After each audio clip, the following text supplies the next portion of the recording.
Hello, everyone. Welcome back to the Virtualis Podcast, where we explore the legal realities that shape lives today. I'm Seema. And I'm Carmen. Would like to first start by saying Happy Women's Month and Ramadan Mubarak to all those who celebrate. Today, we're diving into a topic that's deeply personal yet widely relevant, which is citizenship in the European Union, and more specifically, what it takes to become a Dutch citizen, kind of the hurdles along the way, and the emotional toll of the process. And for many people, I guess we'd say that gaining citizenship isn't just about paperwork, it's also about identity and belonging. And the process can be quite long, bureaucratic, and full of unexpected challenges. But I guess at the end of the day, citizenship does open doors to new rights and new freedoms. Our guest today knows this journey firsthand. Celina is originally from Jordan and has recently become a Dutch citizen after living here for a few years. Her experience is definitely unique, and she's going to tell us all about it today. And we're definitely going to be talking to Celina about what it took to get here. So like the documents, the exams, the bureaucracy, and also the emotions that come with the experience. So, whether you're thinking about applying for citizenship yourself, you are navigating immigration laws, or are just curious about what it takes to become a EU citizen, this podcast definitely has something for you. And Celina, please go ahead. I know we've introduced you just a little bit, but please go ahead and introduce yourself. All right. I'm Celina. I'm from Jordan, and I grew up there for the first 14 years of my life, and then I moved to the Netherlands, and I study international European law, just like you. Oh no! Oh really? That's crazy. That's crazy. And I'm so happy to be here. I'm so glad that you're here. We're so happy to have you. Yeah, we're so excited to get into this topic. Everyone's quite excited to actually Everyone. listen to this. Amazing. Definitely. Amazing.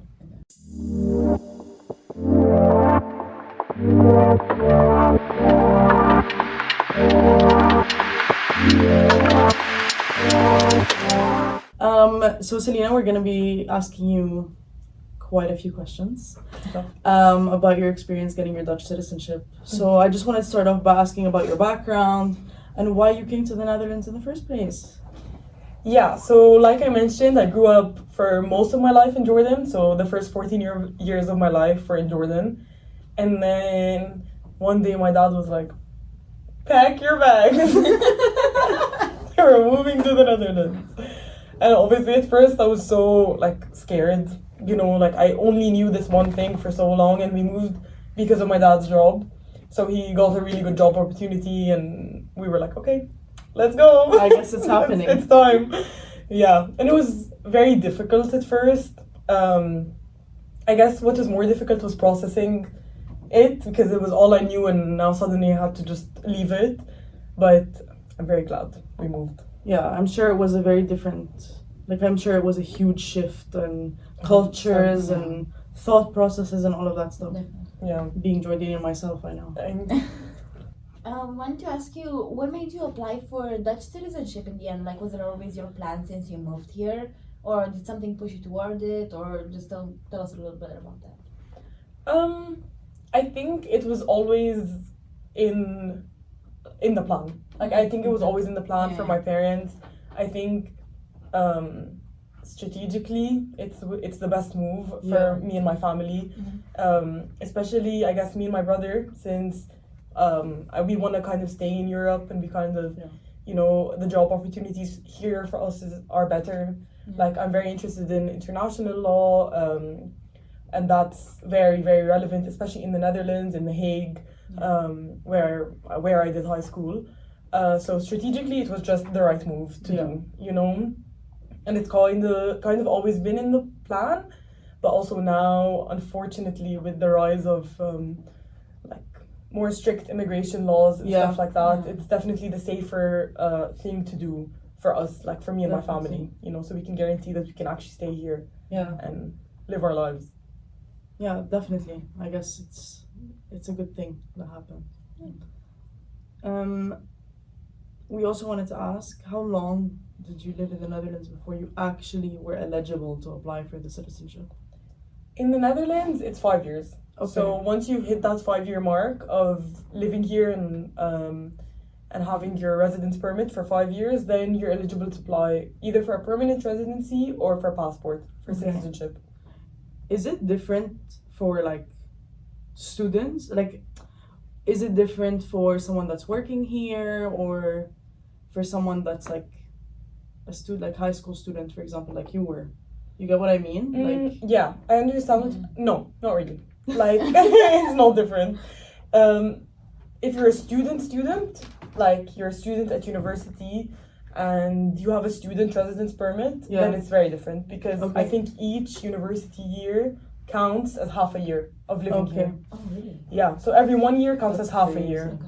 Okay. But I had a residence permit that wasn't a student residence permit. Okay. So it just, everything kind of counts the same. Okay. Yeah. Okay, that's good then. So you didn't have to do extra years. More years than you had to. No. Yeah, it's unfortunate for all of the people that came here for their passport as a university student. I'm very sorry. Sorry, guys.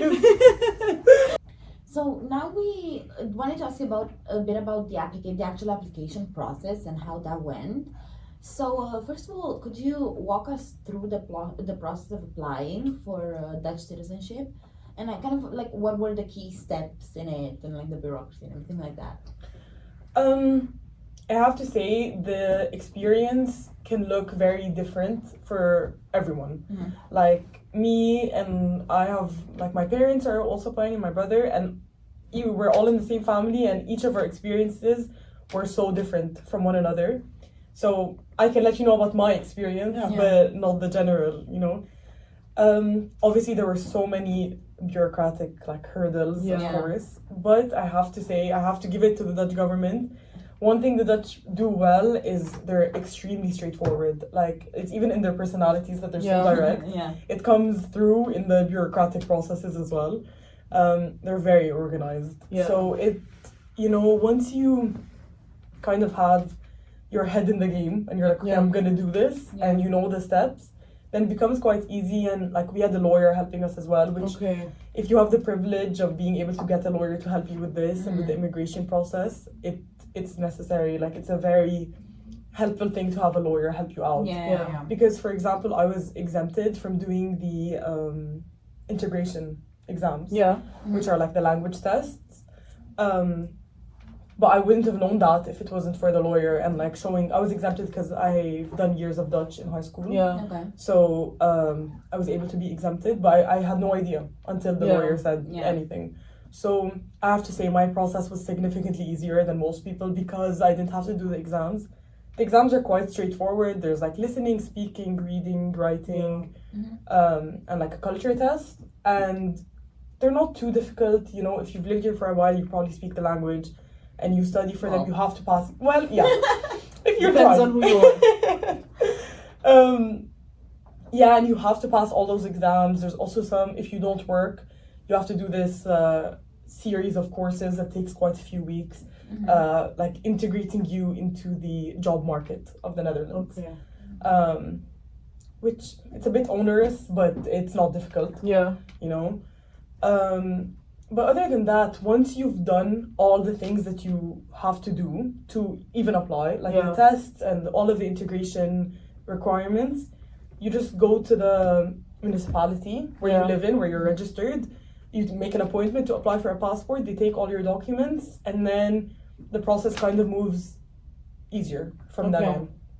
And you said that there was a lawyer involved, and I was just wondering, like, did the lawyer explain, like, what kind of documentation you needed to provide? Was there anything like particularly difficult to get? I mean, the lawyer was more of like an advice. Like, we need advice. Should we do this? Should we not do this? It was kind of more like that. What kind of things do we need to provide? But again, to be honest, the Dutch are so clear. Like, I feel like the Dutch government is gonna hire me after this interview because I'm expressing my love for them. But it's true. When you go and you want to make an appointment to apply for the passport, on the website, every single thing you need to bring. Everything. Like, you don't need to ask the lawyer. Because it's all there. You know, it's all either on a website, online. The information is easily accessible. And if you have everything, then Yeah. there shouldn't be a problem. Did you not have anything by any chance? Like, was there something that you had, like, you worked harder to get than others? No, not really. No? Yeah, Okay. no. The things they ask from you are pretty standard. Okay. You know, your old passport, any sort of identification. Mm-hmm. What else? They ask you to sign some stuff. Like, it's really... Okay. Okay, so it sounds like quite a streamlined process, so to Yeah. say. Once you've wrapped your head around it, Okay. you know, like in the beginning I was confused. Yeah. Like when in last summer, when I was trying to figure everything out and I was trying to call the gemeente, the municipality, and I was trying to like figure everything out, I was stressing. Yeah. But once I figured everything out, and because I was exempted, but I had to get exempted. Yeah. Like my exemption had to be approved. So once it was approved, everything was Yeah. extremely straightforward Okay. after that. Okay, yeah. Okay. That's that sounds like quite straightforward. Yeah. No, definitely. It must have been an interesting experience to do it as a 19-year-old. It To is. call the Yeah, also, gemeente. definitely. My gosh. the municipality and do all of that stuff. It must have been very interesting. Yeah, and it was a bit stressful as Yeah, I well can because I imagine. had to do it all in Dutch, and like my Yeah. Dutch is Oh. acceptable, but it's not perfect, and I get nervous calling like government people in English and in Arabic. Yeah. Like two languages I'm fluent in, so like I have to do it in Dutch in a language I'm not that Yeah. not perfect in, and it was stressful. Yeah, I can imagine, yeah. Especially since you just became an adult, Yeah, so to say. Yeah, exactly. And they were like, bye. Bye. You go and do this. Do this So, as well. okay. So were there any kind of unexpected hurdles that you had to like overcome, either like bureaucratic or just like in general? Me personally, not really. Like I said, it was quite straightforward. I know quite a few people though who had to retake their tests because the 2023 law says that you have to do B1 exams for language, and everyone was following the 2013 law, which was A2. So a lot of people recently discovered that they have to do the B1 test, and I guess that's an annoying. Yeah, Definitely. That's annoying. Yeah, like you're so close to the end. You're like, yay, I finished my exams, Yeah. I passed them. They're like, No. never mind. Actually, Actually, You didn't. So, I guess, yeah, that yeah, sounds like that's something quite that would be- annoying. Yeah, I can imagine. Like, you're just, like, the finish line is there. Yeah, you're like breathing on top Like, of it. Yeah, and The then you're line. like, yeah, exactly, and you're like, It's also expensive. oh, It's yeah. also expensive. Yeah, definitely. Like each exam is like €50, Whoa. and you're not always gonna pass it. yeah, Just try. Like, yeah.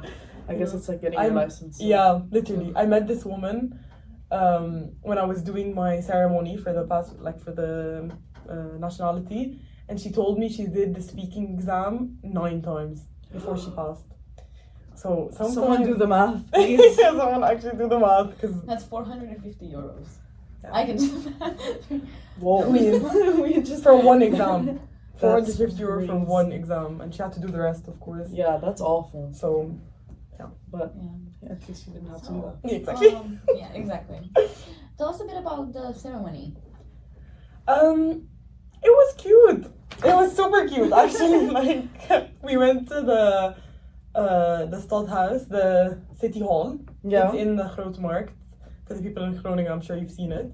And you go there. I brought my parents with me because Aw. you can bring 2 guests. So I brought Aw. my parents, and they came to Groningen, and we went. And it was nice in the beginning. It was like, I think it was the local mayor Okay. that was there, and she was like giving a speech, kind of talking about like pride and all of these things and The Dutch pride. Dutch pride and all of that. And then she would like call your name one by one, and you would go and kind of say like a sentence to Yeah. swear yourselves in.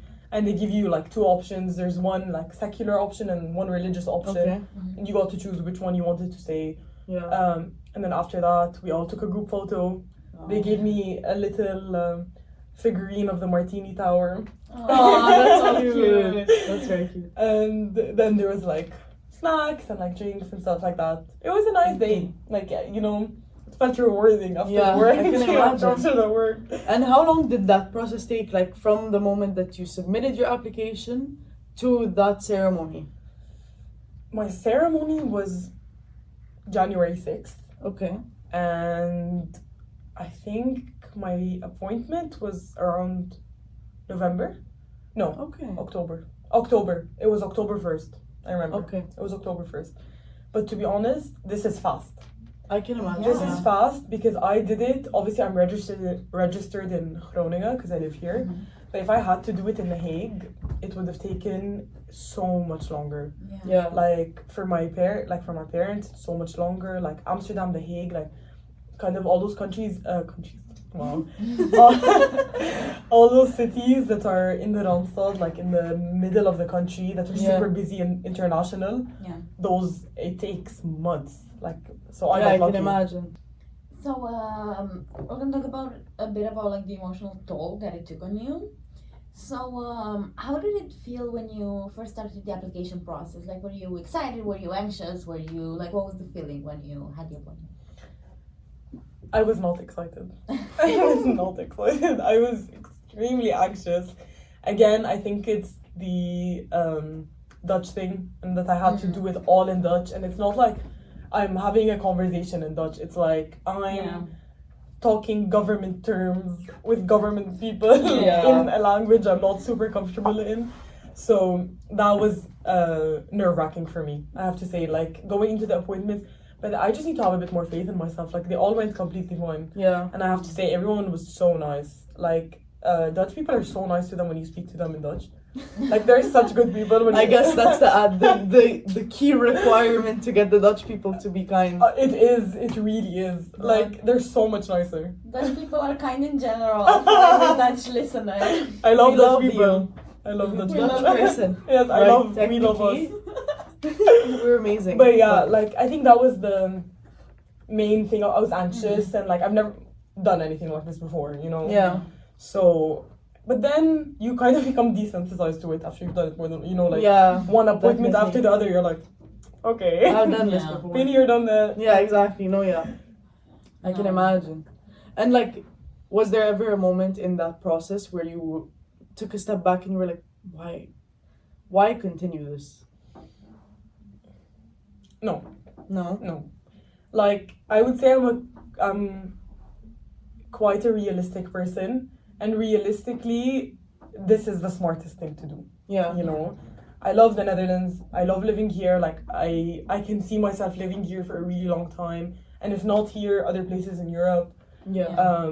You know, like, job wise, it's just the smartest thing to do. Of course, there were like doubts, emotional doubts, Yeah. not logical doubts. Okay. You know, like, it was more of an emotional thing. But I had a lot of conversations with my family and my friends, just being like, ugh, like, you know, I'm scared that like I'm gonna feel further away from like Jordan and my culture because of this. But then I kind of landed on the conclusion that I really won't. Like, Yeah. I love where I'm from, and I'm very proud to be like where I'm from.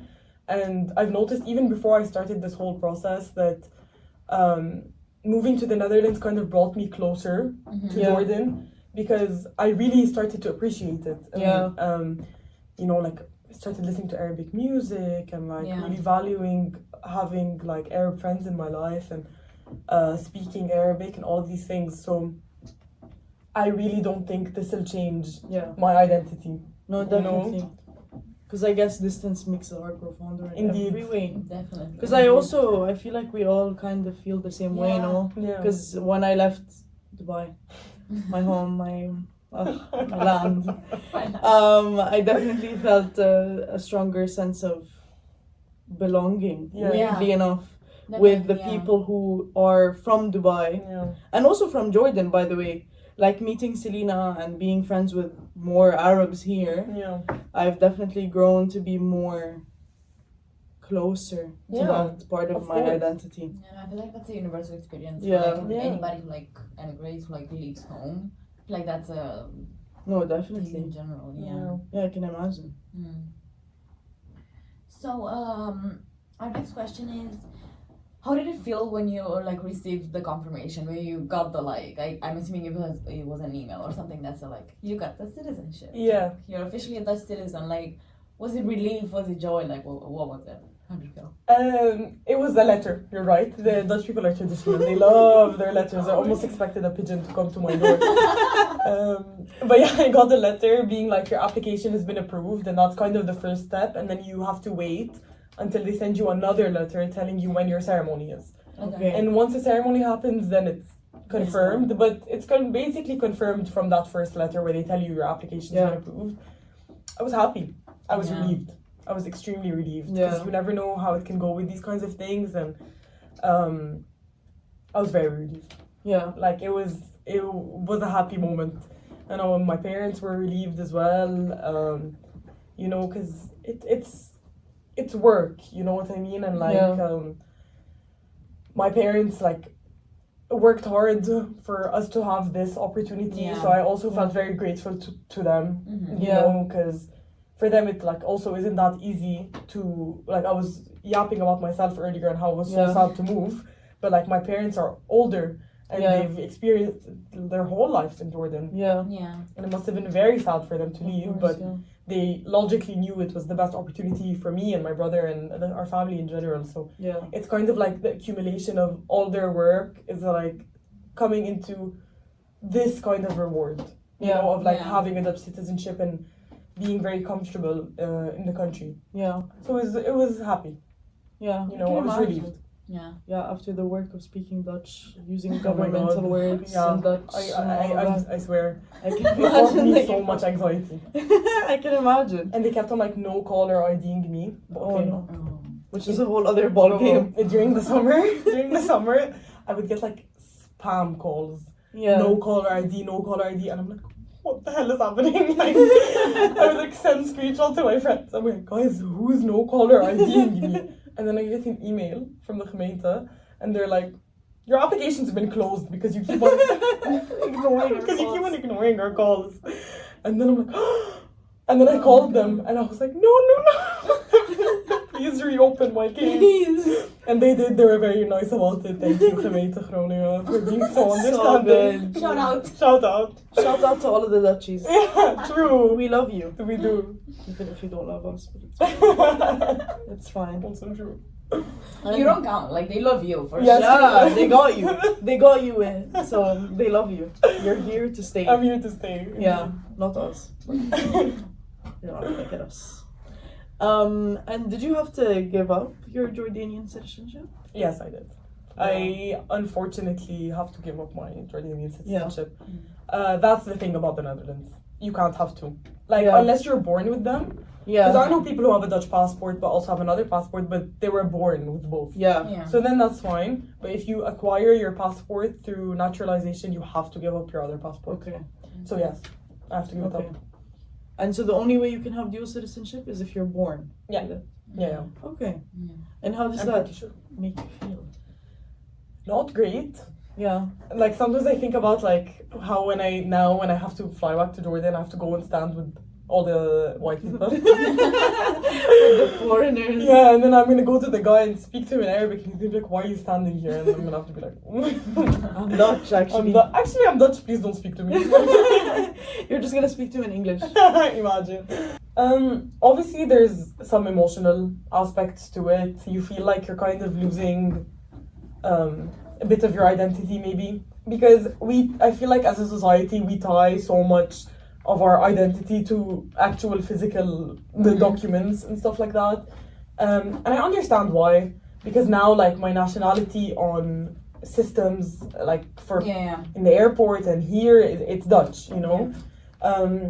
But I think I really have to learn how to separate that part of it, kind of the government bureaucratic part, from what I feel emotionally. I do feel integrated into Dutch culture, especially because I can speak Dutch and I understand it,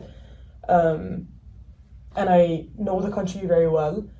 But I'm from Jordan. You know, I'm from Jordan. Like, if someone asks me where I'm from, I'm gonna say I'm from Jordan. So yeah, I kind of had to learn, but I did have the time to do that, you know, because my application process started last year, and all through that I had to navigate the emotional part of it as well. Yeah. So it took a while, but I think I'm comfortable with where I'm at now. I guess you could say you're like a dual citizen, kind of. Yeah, emotionally, sure. Yeah, exactly. Because Yeah. you feel part Dutch, part Romanian. Yeah, you kind of like added a layer. You didn't take Yeah, anything exactly. away. Yeah, exactly. Yeah. And that's a really nice way to think of it, actually. And I have people, like I have friends who also have Dutch citizenship now, and they're from different countries, but they, for example, have been living in the Netherlands for their entire life, Yeah. or since they were like 4. So they really do feel Dutch. Yeah. Like Yeah. when people ask them where they're from, oh, I'm half whatever and half Dutch. Yeah. You know, I don't think I'm at that point where I feel Yeah. comfortable saying I'm half Dutch. Yeah, you because know? your formative years were in Jordan. Yeah. Yeah. I mean, I did have, like, I moved to the Netherlands when I was 14. So Yeah. those, like, teenage years Yeah. where you're, like, they change you emotionally and, Yeah, like, you that's know, I true. had them here. And I'm very grateful, actually, for my move to the Netherlands, because I did change a lot as a Yeah. person, and I think the environment had so much to do with that, and also the people I met. And being at an international school Yeah. as well, like international school kids, I think that's everyone who went to an international school kind of has like this kind of string attached to them where they're Yeah. like, we relate to each other. Yeah, definitely. You know, like I Yeah. think those were really important experiences yeah. for me, and I think actually I became a better person with my move here. I think I became a more patient person, Yeah. a more understanding person, a more open-minded person. Yeah. So I really can't completely neglect how impactful this move was on me. Yeah. You know, even though I'm like, oh, I'm Jordanian, I love Jordan, and I do. Yeah. But this move was extremely beneficial for me as a person and like my personal development and growth. So Yeah. I am grateful to it as well. Yeah, exactly. Okay. Yeah. Yeah, definitely. So other than we've talked kind of about the emotional benefits that you felt, or like the emotional joy that you felt when you got the citizenship, are there any like concrete benefits that like you feel like you got since you got your your citizenship here? Yes. There are an insane number of concrete benefits, to be honest, and like those are the things that kind of pushed me to be like, okay, you're emotional about the situation, but think realistically, you know, like there are so many benefits. I can stay here forever, for as long as I want. I can live anywhere in the EU, no problem. Travel is so much easier. Yeah. Like I just booked my flight to the UK, and I've never been before because the process is just horrible. Like if you're not like, you know, like if you're Jordanian, like my dad travels so much for work, and like the times he's had to travel to the UK in particular, the process is, oh my god, for the visa it's just exhausting. They like ask you to tell them where you've traveled for the past 10 years. That's Who insane. knows? Yeah, exactly. That's insane. You know, so it's also super expensive to Yeah. get a visa and stuff like that. And now, like the time of my passport, I just booked my flight so I can go see like one of my best friends, and it felt great because I was like, all I have to do. I mean, now the UK implemented the law. Yeah, you also have to get a visa Yes, now. Yeah. but the visa, you download an app on your phone, Yeah. you scan your passport, and in like 24, you pay £10, which is like €12. You have the visa, Yeah, and it's that's done. crazy. It is crazy. Yeah. I still can't believe it. Yeah. I'm like, oh my god, I'm Yeah. getting these privileges. Like I feel, you know, it's great, to be honest, and I feel very privileged. Yeah. That's what I feel. It's very nice Yeah. traveling without any hassle. Yeah. Let's just put it that way. Literally without Yeah. any hassle. And if I wanted to go to the US, for example, which previously with my Jordanian passport maybe would have been very difficult. Yeah. Now, Yeah. it's okay. Yeah, it's really, really easy. Like I've gotten the ESTA before, and I was supposed to get it many days before. Yeah. But I applied for it in the airport and I got it within an hour. Which is Yeah. absolutely So- crazy. Like my brain literally cannot. At this point, I still can't fathom these things. Yeah. You know, like these privileges, like I've never had them. You know, like I remember Yeah. when we lived in Jordan, if we wanted to go for a vacation, oh my god, that vacation had to be planned like 10 months in advance. Yeah. So we can all get our visas, so we can all like, it's exhausting. I can imagine. You know, Yeah. like I feel like a lot of people who haven't experienced that, I know it sounds like I feel like I sound so privileged and dumb about. I'm like, oh, we wanted to travel and we couldn't. But it makes sense. a lot of Europeans don't understand. Yeah. Like I've had like you know. because I grew up with an EU passport. Like, I was born with an EU passport, and like I cannot fathom like waiting for a visa. Like that's not a concept in my brain. Yeah, exactly. Exactly. Same. Like I've never had to think about that before. And being rejected, by the way. Yeah. They're like, hello, give us 1,000 euros so you can apply for the visa, but we are gonna reject you.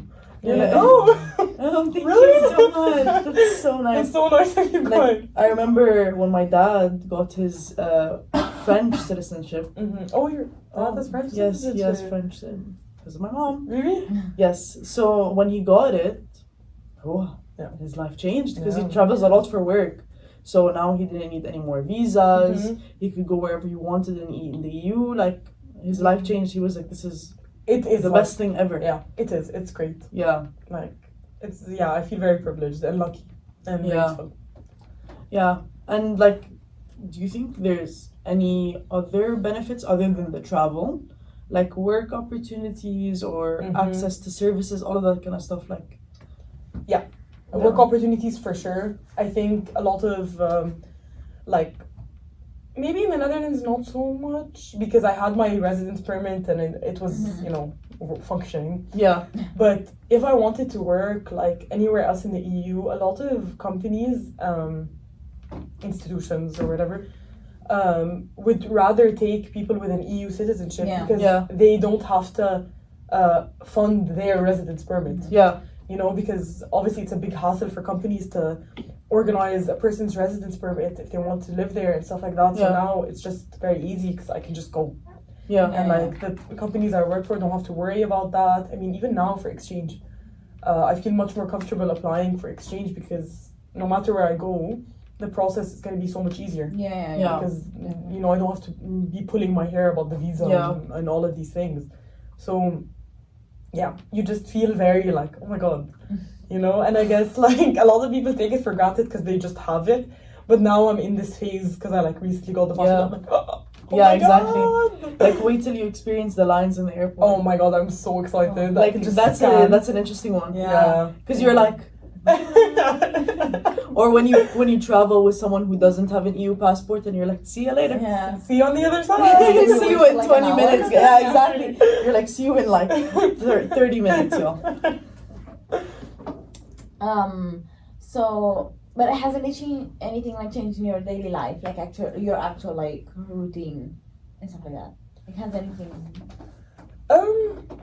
No, not really. Like, I felt very, I guess before even I got the passport, I felt comfortable just because my residence permit was secure and I wasn't really worrying about it. I guess what changed from the past like years, and now I don't have to worry about calling the gemeente anymore and begging them to give me an appointment. But other than that, not really. Yeah. Like same old. I guess. My tuition for university changed. Oh yeah. That must have been a crazy I just one. remembered that one. My dad's super happy about that one. How much, if you don't mind us asking, how much was it before and how much is it now? I don't mind answering because this is public information on the website. Oh, true it is. I will share for our course. Because I think it varies. So for our course, the international tuition is 13,000 and a half. And that's the crazy. European tuition is 2,500? Yes! Something like that. But But that is literally the most ridiculous thing I've ever no, it's really bad. Yeah. And that was something that would piss me off so much because Of course. I've been living here. Yeah. And just because I don't have that passport, I had to pay international tuition. Yeah. Which is ridiculous. Like it's very expensive for internationals. It's ridiculous. I don't know. No, it's crazy. Like it's daylight robbery actually. It is. Even looking at the UK. Yes, the UK. Oh my The God. UK is horrendous. They don't like their own people and they don't like. They don't like anyone. Like They're actually, give us because €1 million. yeah, exactly. Because like, why as a UK citizen do they have to pay £9,000? It's Yeah. Which is crazy. It's actually crazy. And then, as an international, you're paying what, upwards of £25,000. It's so scary. It's actually scary. Like it's scary that the Netherlands is the cheaper option Yeah. for Yeah. internationals. Exactly. Like that's the scary part because Yeah. it's not cheap at all. No. Like even the fees for EU citizens. Yeah. Exactly. No, Or- it's not affordable to everyone. Yeah, at all. exactly. Yeah, definitely. Like it's crazy. It is crazy. But I'm glad that you brought that up because Yeah. that's a I very just remembered big that. one. You were like, Yeah, because I literally went to the admissions office yesterday and I was like, give me back my money. give me back my money. Really? And they're gonna give it back? Yeah, of course. Even from first year. No. So there's No, this year. Yeah, but Yeah. that wouldn't be fair for me to be like, hey, I'm Dutch now, so give me all my money back. Yeah, true. I don't think that would be yeah, very fair. I guess, yeah, that Yeah. makes sense. That makes a lot of sense. If you could kind of change one thing about like this whole process, like the naturalization process, the bureaucratic process, like anything, what would it be? Like one thing that you would change? About like the process of getting my citizenship. Or the process of like integrating in like Dutch society and like studying for like the test that you didn't take. But like kind of the naturalization process and stuff like that. Okay. Warning, I'm about to love the Dutch government again. Oh no! Nothing. Really nothing. Really? Guys, I can't stress enough how organized the process That's is. crazy. Yeah. This is one thing, but this is just something that I don't think can ever be bypassed. It's a very expensive process. Yeah. Yeah, you mentioned. To do the test is expensive. That's one thing, but to actually apply for the passport, that's another thing. Yeah. And then to get the passport, that's another thing. And Yeah. then to let go of your other passport, that's another thing. So the Yeah. costs are through the roof. Like, Yeah. it's a very expensive process, and that's why I'm stressing that I feel privileged enough Yeah. to have it.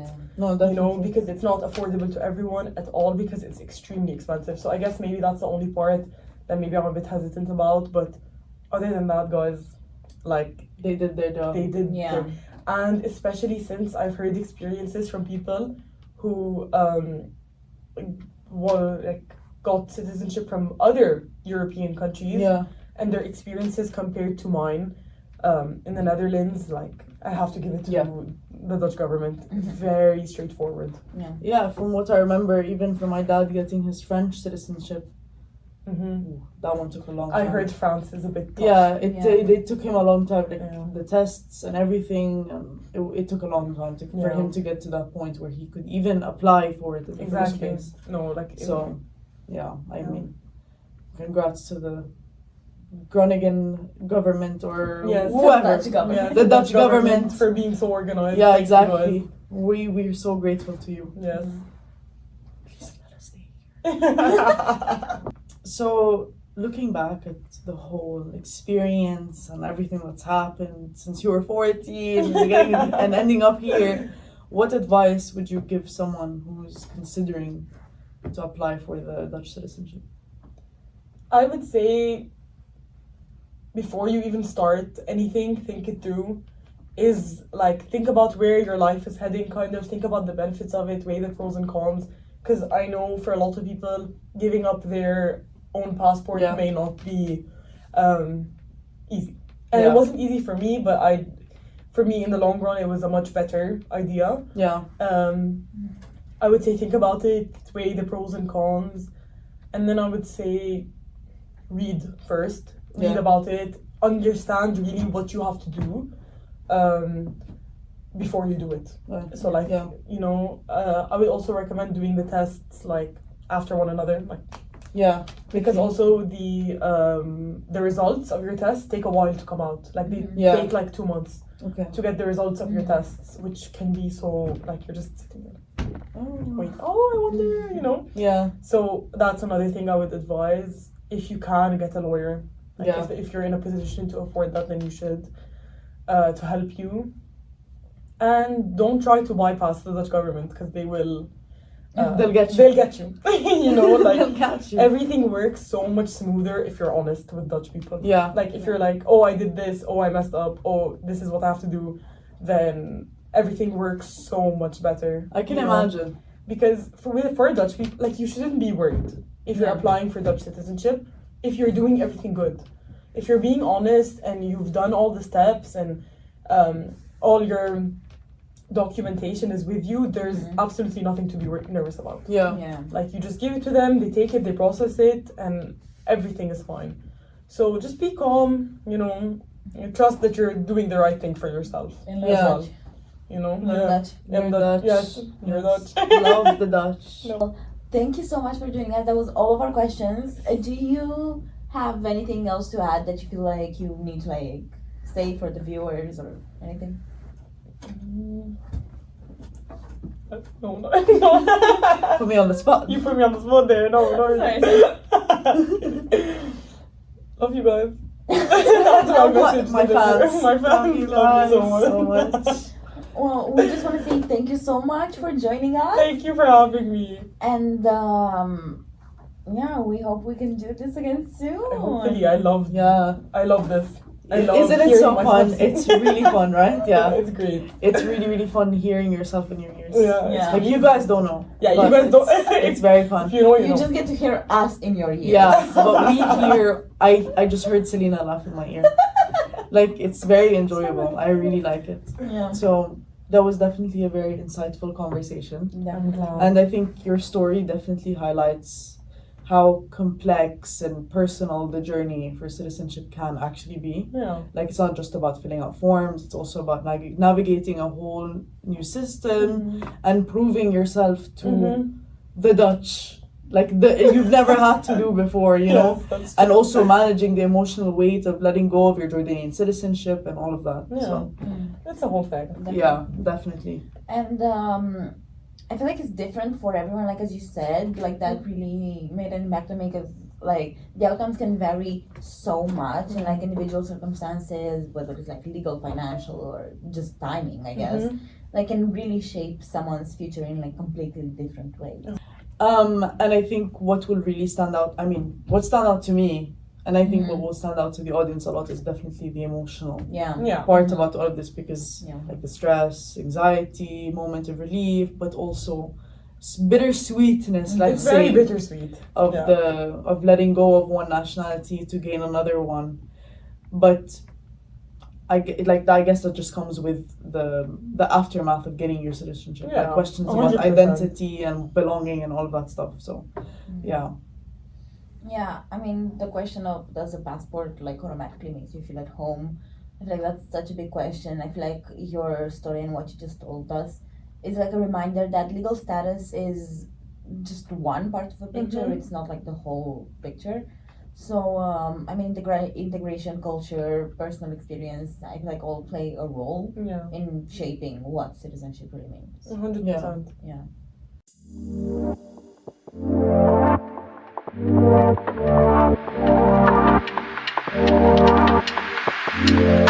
if you guys enjoyed this episode and want to hear more stories like Celina's, please subscribe to Virtualis. You can find us on Spotify. And if you or someone you know has an immigration story to share, we'd love to hear from you. So reach out either in the comments down below or through our Instagram, which is DSLA Groningen. Thank you so much for listening, and thank you so much for being here, Of Celina. course, thank you. And we'll see you next time on Virtualis. Bye!